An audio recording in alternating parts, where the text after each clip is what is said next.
Hello students, I am Veeru and welcome to visual maths classes again. आज का questions मैंने permutation and combinations पे लिए हैं। इससे पहले एक वीडियो में हम लोग डिस्कस कर चुके हैं परम्यूटेशन एंड कॉम्बिनेशंस के कुछ क्वेश्चंस कि किस तरह से हम लोग पहचानेंगे कि परम्यूटेशन कॉम्बिनेशन के क्वेश्चन को सॉल्व करें। उसके हम लोग डेफिनेशंस को भी डिस्कस किए थे। Permutation means arrangement of things and combination means selection of things. Permutation में जो होता है वो ऑर्डर मैटर करता है और सिलेक्शन का जब टाइम आता है तो उसमें ऑर्डर मैटर नहीं करता। तो आज के क्वेश्चन की हेल्प से भी हम कुछ कॉन्सेप्ट को समझेंगे, इस टाइप के क्वेश्चंस को कैसे सॉल्व करते हैं वो समझेंगे। ठीक है, लेट्स स्टार्ट।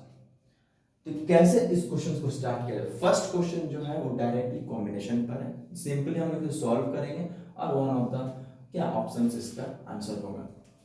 तो एनसीआर ये जो लिखने का तरीका इसे हम लोग लिख सकते हैं एनसीआर, और ये टू टाइम्स है, इसे लिख सकते हैं two time means n C r minus one plus n C r minus one, this plus this two हो जाएगा, और इसे लिखा जा सकता है n C r minus two से।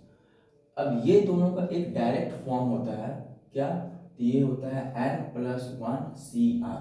आर आर माइनस वन में वन का डिफरेंस होना चाहिए नीचे में, और जो मैक्सिमम वैल्यू आर वो लेंगे और ऊपर वाला एन में वन ऐड कर देंगे। मीन्स इन दोनों का सम जो रिजल्ट देगा वही ये रिजल्ट देगा। तो इसको इससे रिप्लेस करेंगे। यहाँ पर ये वाला जो है ये दोनों भी सेम है, ठीक है, मीन्स एन एन सेम है, और यहाँ पर जो रिजल्ट आएगा वो एन प्लस वन, इन दोनों का सम का रिजल्ट जो आएगा वो आर माइनस वन के इक्वल होगा, क्योंकि यहाँ भी वन का डिफरेंस है और ये r minus one r minus two से क्या ग्रेटर है। अब इन दोनों का sum it means n plus one C r n plus one C r minus one का सम, यानी यहाँ पर भी एन प्लस वन से तो डायरेक्टली जो आंसर आएगा वो क्या आने वाला है, तो वन ऐड कर देंगे। जिस तरह से एन एन प्लस वन हो गया, एन से एन प्लस वन हो गया, तो एन प्लस वन से यानी ये वाला टर्म और ये वाला टर्म दोनों को ऐड करेंगे तो एन प्लस टू और सी आर, आर के प्लेस में क्या लिखते हैं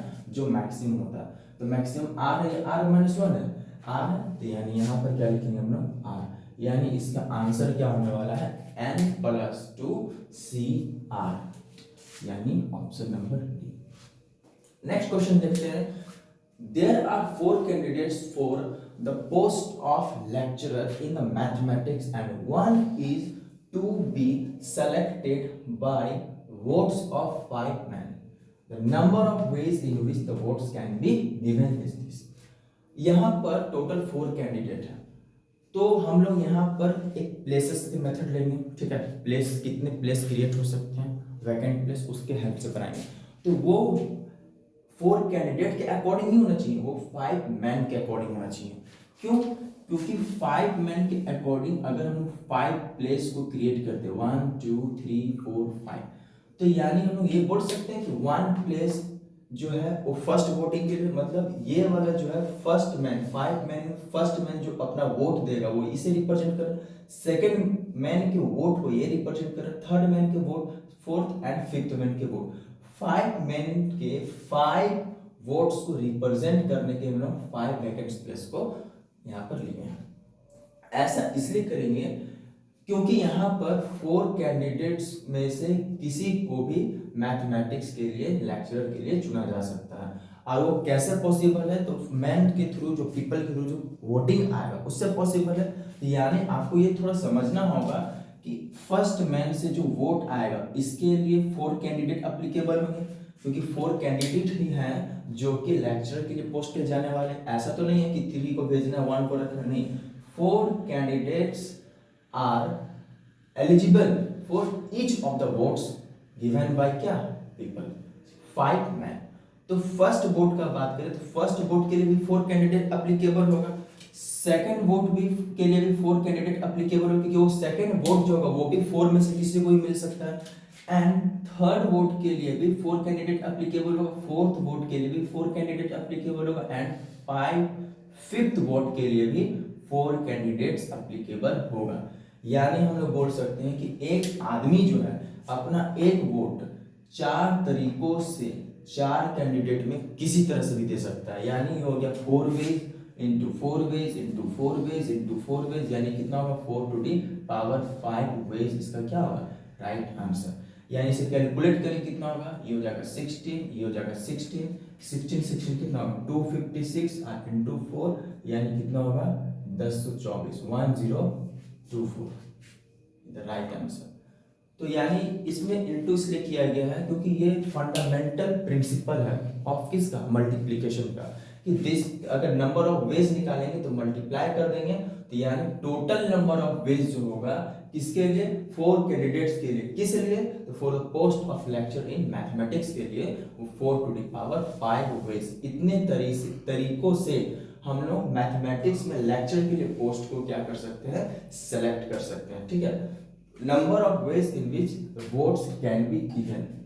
ठीक है, नेक्स्ट क्वेश्चन आते हैं, the number of ways in which the letters of the strange, यहां पर एक वर्ड लिया गया है स्ट्रेंज, ठीक है, स्ट्रेंज, तो number of ways in which letters of the strange can be arranged so that the vowels में अपीयर इन ऑड प्लेसेस।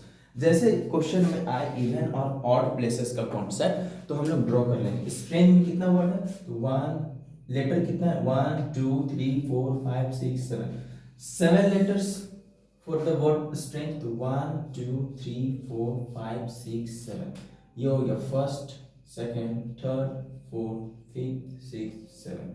अब बोला क्या गया है, अकॉर्डिंग टू क्वेश्चन कि जो वोवेल्स होंगे वो कहां पर होंगे, ऑड प्लेसेस में, लेकिन वोवेल्स यहाँ पर कितने हैं, तो यहाँ पर वोवेल्स सिर्फ ए है और ई है, यानी हम लोग बोल सकते हैं वोवेल्स जो है वो 2 है, यानी कांस्टेंट कितना होना चाहिए, 7 में 2 यानी कांस्टेंट 5 होना चाहिए, तो यानी 2 वोवेल्स जब अपना प्लेस लेंगे, जब उसको अरेंज करेंगे तो वो सिर्फ ऑड प्लेसेस में अरेंज होंगे। तो ऑड प्लेसेस क्या है, या तो 1 है, 3 है, 5 है, 7 है, तो ऑड प्लेसेस 1 3 5 7 में जो वोवेल्स है वो 2 कहीं भी जा सकते हैं, लेकिन वो कोई भी 2 प्लेसेस को ऑक्युपाई करेंगे, तो यानी हम लोग बोल सकते हैं कि 1 3 5 7 टोटल 4 जो ऑड प्लेसेस हैं उसमें से हम लोग 2 वोवेल्स को कहीं भी अरेंज कर सकते हैं।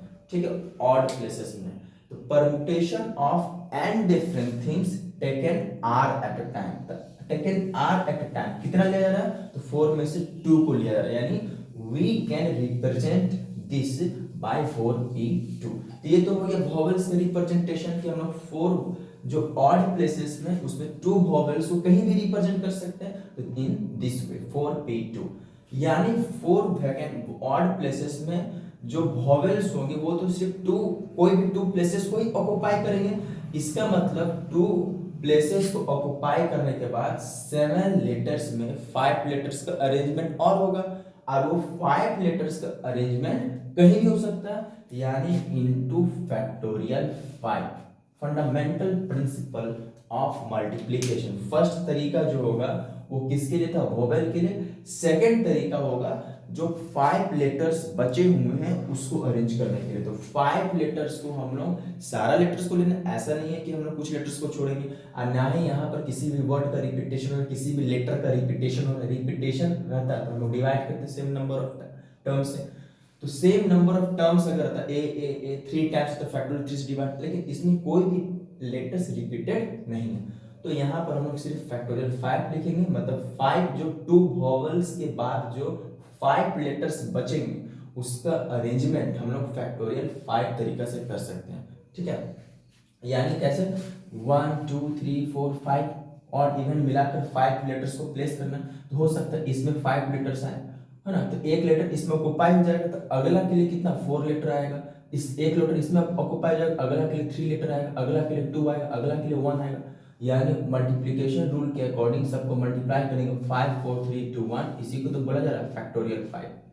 ठीक है, यानी जब इसे सॉल्व करेंगे हम लोग तो फैक्टोरियल 4 बाय फैक्टोरियल, तो फैक्टोरियल 5 का वैल्यू 120, फैक्टोरियल 4 को लिख सकते हैं 4 3 2 और यहाँ पर 2 into 1, तो यहाँ पर 2 2 कैंसिल, 4 into 3 कितना होगा 12 और 12 1 4 4 और 0, यानी इसका आंसर कितना आने वाला है 1440।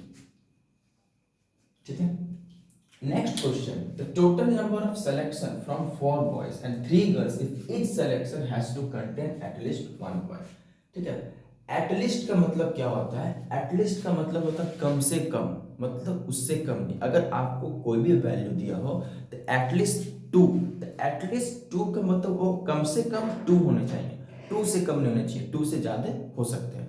तो यहाँ एटलीस्ट, एटलीस्ट के साथ क्या लगा हुआ, एटलीस्ट वन बॉय। तो at least one boy it means we have four boys but we have to select at least one boy. इसका मतलब हम लोग को अपने सिलेक्शन में कम से कम एक बॉय को रखना है, यानी एक बॉय से कम को नहीं रखना। मतलब ऐसा नहीं कि अपने सिलेक्शन में किसी बॉय को नहीं रखना है, ठीक है। एक से स्टार्ट करेंगे और उससे ज्यादा कहाँ तक जा सकता है, तो हो सकता है पूरा के पूरे बॉयज को सिलेक्ट कर ले। यानी जब हम लोग number of boys, number of boys of arranging at least one, ठीक है। तो इसका मतलब क्या हो सकता है, तो फोर में से हो सकता है कि हम वन को सिलेक्ट किए, या फिर ठीक है हो सकता है कि फोर में से टू को सिलेक्ट किए, या फिर फोर में से थ्री को सिलेक्ट किए एटलीस्ट वन तक। तो ज्यादा से ज्यादा ये हो सकता है कि फोर में से हम लोग फोर को सिलेक्ट कर लिया। ये अब यहाँ पर वन से लेकर फोर तक अगर हम इसमें मान लें कि यहाँ पर एक टर्म 4C0, जबकि ये तो यहाँ पर नहीं लेना है क्योंकि इसमें नो बॉय है, यहाँ पर तो एटलीस्ट वन है तो वन से ही स्टार्ट होना चाहिए। तो अगर हम यहाँ पर 4C0 को ऐड कर दें तो ये फॉर्मूला में चला जाएगा 2 to the power 4। हम ये डिस्कस कर चुके हैं कि फॉर्मूला होता है NC0 NC1 NC2 up to कहाँ तक NCn तक। तो यहाँ पर क्या होगा 2 to the power n। तो 4C0 इज इक्वल टू 4 तक क्या होगा 2 to the power 4।